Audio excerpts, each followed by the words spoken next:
Ladies and gentlemen, hey, hi, how you doing? Welcome back to the channel. Thank you so much for stopping by. Over the course of the Warzone Pacific era that we've had so far, we've seen a lot of changes specifically to the rifle category. The meta here has been, back and forth a lot. There's been a lot of top options that have been nerfed. There's been some pretty mediocre options that have been buffed. And today I wanted to sit down and break down the entire assault rifle category. I think we have just over 30 options at the moment, which is pretty crazy for just one weapon category, right? So as we go through it all, if you enjoy the video at any points, let me know by dropping a like on it. Would be seriously appreciated. Really does help grow the channel. And if you're new here or if you have not already subscribed, every day I got you covered with all things going on. News, updates, loadouts, tips, you name it, you're gonna find it right here. So feel free to subscribe and turn on those post notifications. So this is our rifle tier list as it stands pre-Warzone Pacific era. Obviously we've got all of our Vanguard rifles and then obviously the brand new VARCO 52 in here as well. And I wanted to go through, I really think that this meta right here, as I've sort of gone in and organized it a little bit more, is pretty accurate as it stands. And obviously after we break down where all these weapons rank, whether they're top meta, competitive, viable, below average, niche, which is not bad but just used for very specific things, or garbage, I want to go through and break down the setups for the top meta weapons as well. But I feel like this is pretty accurate as it stands. Competitive, a lot of the MW guns are not great, but they do work pretty well. The EM2 is insane, but its recoil is pretty rough, so it can't be top meta.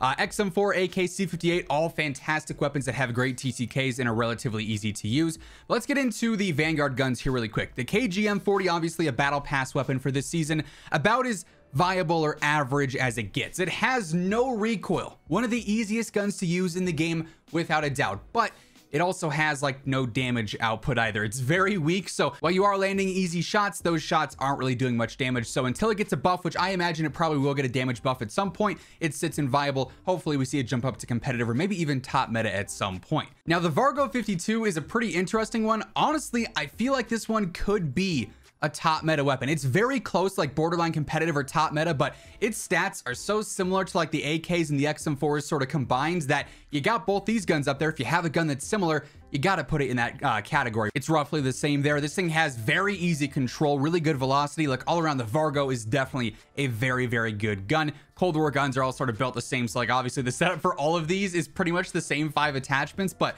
they're definitely holding their own as it currently stands. The STG, I feel like, is still just in competitive. Its damage is still not utterly insane. Its velocity also is lacking a little bit. It's easy to use. It's basically just like the M4, like not crazy powerful, but still good and still consistent. The Automaton, I will say, is top meta. This to me is one of those weapons that has great damage per mag because you do have those larger magazines, really good recoil, so it's good at all ranges, good fire rate, decent damage as well. So like all around, it's just very versatile and very consistent. The Intra Burst, I feel like it could potentially be competitive, but I just don't feel like it's all that impressive. So while it does have decent damage, the burst factor in it, it's just general layout, I'm not really a huge fan of. We'll keep that in viable. It's sort of borderline there for sure. The bar, I feel like, again, could be competitive at best. The slow fire rate can hurt it in some cases. It's a decent gun and relatively easy to use, but it's sort of similar to the Odin in the way of, yeah, it's got all that power, but its TTK isn't phenomenal because that fire rate just is not all that great. The AS44 honestly could go in niche. I will keep it in top meta because that close range TTK is basically unbeatable. It's about the fastest TTK there is in the game when you build it out for either hip fire or close range fights only. It is insane how good that is. Like I said though, niche also would not be, a bad category to put it in.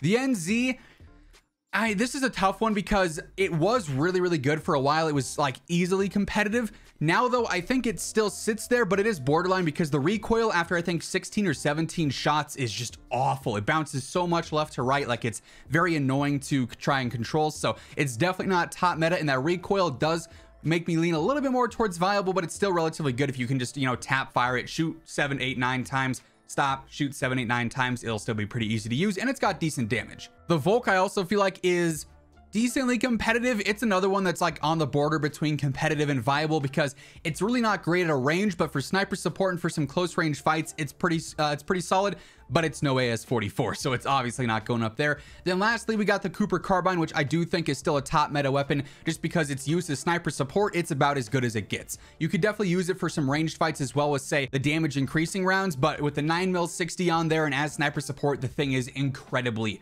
incredibly good. So honestly, I feel like we have a very competitive rifle meta as it stands. Like I said, we'll go through and break down the best setups for all these top meta weapons, but the competitive area with the MW guns, all these can hold their own in certain fights. The EM2, the Farah are both good, as are all these Vanguard guns. Viable, you could use any of these options. The MWAK obviously is all right. The Groza is all right. QBZ is pretty easy to use, but none of these are going to be like the top picks from pros. Below average, I'm not using any of these guns. Niche, I would use both of these and say solos are for close range only. And then the FR556 with no underbarrel shotgun anymore, it has not made a name for itself since then, and it'll probably remain in garbage forever. I think it's just doomed to be there permanently. So for the XM4, the Cold War AK, the C58, and the VARCO, I'm gonna make this super easy. It is literally the exact same setup for all four of these weapons. So rather than waste time and look at the same attachments 4 times over and over and over and over again, we're just going to go through it on the VARCO here, and you can copy and paste this to your XM4, to your AK, to your C58 if you so choose. But first up, we're going for GRU suppressor, or agency suppressor, it can also be called on some of these guns.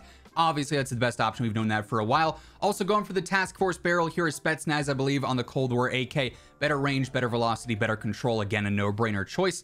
Also going for the Spetsnaz grip, or the field agent grip as it's also known on some of these guns. Horizontal and vertical control, super easy choice there. Either the 45 or the 60, all these guns have those options exactly. So if you want the larger magazine and slightly worse mobility, go for 60. If you want the bit of a snappier ADS but a little bit less ammo, go for 45. Completely interchangeable to your preference. Then we're also going for the 3x optic on here as well. Nice clean optic there, perfect for medium and long range fights. Like I said, same exact setup on all 4 of those guns. We'll just save some time and point that out here. Now on the automaton, I've actually been loving this thing recently. First up, we're going for the MX silencer, better control, but also keeping us off the map. It hurts the ADS some, but I'd rather have a worse ADS than a worse damage range on a weapon that I'm trying to use, obviously for ranged fights.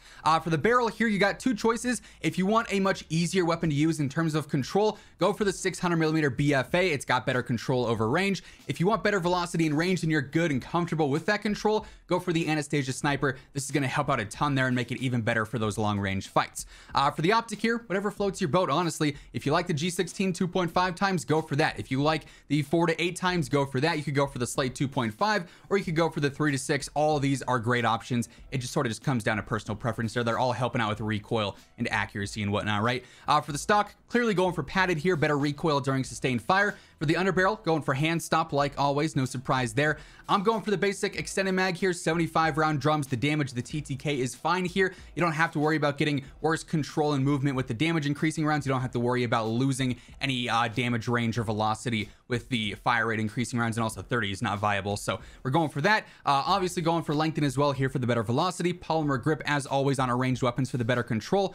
Perk 1, absolutely going for tight grip, even more control pros while sustaining fire there, so nice and easy to use over range. Then perk 2, obviously going for fully loaded. Very basic, very easy to understand and remember setup here in my opinion, because it's pretty much the same on a lot of the Vanguard weapons, but this setup in particular lately has felt very consistent. Now the AS44 here is a 180 from what we just had on the automaton. First up, we're going for the recoil booster, increasing the fire rate and getting that TTK even faster. And I'm also going for the falchion barrel here again. Better fire rate, making it even better for those close range fights. Keep in mind, we are only focused on like 0 to 20 meters here. That's where we're gonna fry. We're using this as a secondary essentially, but it absolutely is unbeatable when you're landing your shots in this case. I do go for the 2.5 times scope here because that's not an insane zoom. You can still easily track players when they're close and up in your face, but it's going to help out more with the control, which is a huge deal here. I am going for the remove stock, better hip fire accuracy and better movement speed, so that's nice and ideal for those close range fights. Going for Carver here, better vertical control, but also better hip fire, and hip firing on this build is definitely a solid option. For the magazine here, going for the Garanko 50, better fire rate, better control, better movement speed, perfect for close range. For the ammo, you could go for lengthened and get that better velocity if you're ever trying to use this past 20 meters, but I just don't think it's all that practical. I'd rather go for hollow point and get better limb damage out of that. For the rear grip, you gotta go for polymer here just because that control is so rough, especially if you're on console. This is a very hard to use weapon. No denying that. It is definitely built for PC, but we do want to help out with the control as much as we can. Perk 1, going for gung ho, getting that instantaneous sprint to fire. You'll love to see that. Then also going for fully loaded once more. Insane close range setup, absolutely a meta rifle, but it is so different from every other rifle that we're talking about here because it's specifically built for close range instead. Then for the Cooper here, we're mainly focused on close and medium range fights. So we want that sniper support build essentially. That's where I find it to be the most practical. You could go for either MX or Mercury here because we're not focused on super long range. That minus damage range con is not a huge issue. However, getting better control out of here is also nice to have. So MX or Mercury, both of those work just fine. I do still stick with the Cooper Custom 22 just to ensure that those medium range fights are nice and consistent. Also, you get a better fire rate there too. So that's perfect for some of those close range fights. I go for the G16 2.5 times in this case. Again, just like over on the AS44, it's nice and convenient for close range because it's not too zoomed in. For the stock, you could either go for the 45 RS and get that initial firing recoil and a better ADS, or you could go for padded and get that recoil during sustained fire. Both of those are great choices. Personally, though, I prefer the 45 RS. Also going for hand stop here yet again, going for the 9mm60, as I mentioned back when we were on the tier list, makes it perfect for sniper support. Still going for lengthened here to again help out with those medium range fights and keep that velocity at a decent mark. Still gonna be nice and convenient for that. You could honestly go for fabric here if you wanted to and get a better ADS and a better sprint to fire and maintain that speed for close range fights. Or you could go for polymer. Both of those are great choices here. Just comes down to preference, control versus speed. For perk 1, going for tight grip or hard scope. Tight grip does help out with the control a little bit more, but hard scope is going to affect that recoil the second you start ADSing, whereas tight grip is once you start shooting and sustain that fire. So again, just comes down to whichever you prefer. And then perk 2, obviously we're going for fully loaded yet again.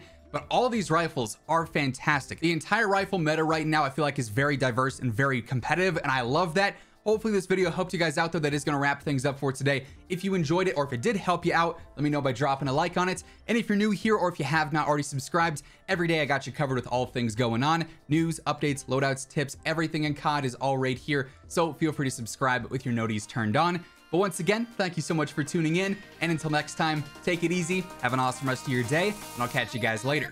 Peace out.